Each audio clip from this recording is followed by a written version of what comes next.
কমছে সিগারেটের চাহিদা, বদলাচ্ছে ধূমপানের অভ্যাস, আর সেই পরিবর্তনের প্রভাব পড়েছে বিশ্বের অন্যতম তামাক কোম্পানি ব্রিটিশ আমেরিকান টোব্যাকো বা ব্যাটে। ব্যয় কমাতে বিশ্বজুড়ে ৫,৫০০ কর্মী ছাঁটাইয়ের পাশাপাশি আরও ৩,৫০০ পদ আউটসোর্স করার ঘোষণা দিয়েছে প্রতিষ্ঠানটি।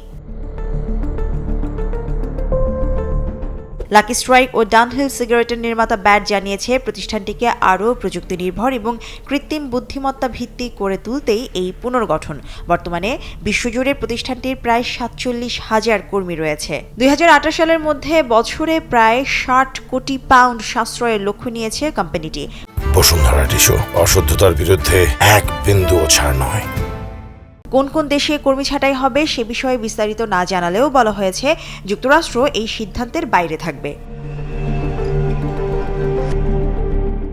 বিশ্বজুড়ে ধূমপায়ীদের বড় একটি অংশ সিগারেট ছেড়ে ভেইপ ও নিকোটিন পাউচের মতো বিকল্প পণ্যের দিকে ঝুঁকছেন। সেই পরিবর্তনের সঙ্গে তাল মিলিয়ে ভিউজ ভেইপ এবং ভেলো নিকোটিন পাউচের মতো পণ্যে বিনিয়োগ বাড়াচ্ছে ব্যাট।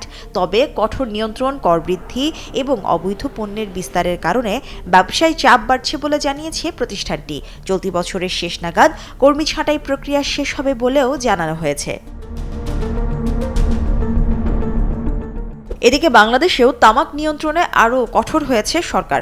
চলতি ২০২৬-২৭ অর্থবছরের বাজেটে সব স্তরের সিগারেটের দাম বাড়ানোর পাশাপাশি তামাকজাত পণ্যের ওপর কর বৃদ্ধি করা হয়েছে। সরকারের আশা, এতে একদিকে যেমন রাজস্ব বাড়বে, অন্যদিকে ধূমপান নিরুৎসাহিত করেও জনস্বাস্থ্য সুরক্ষায় ইতিবাচক প্রভাব পড়বে।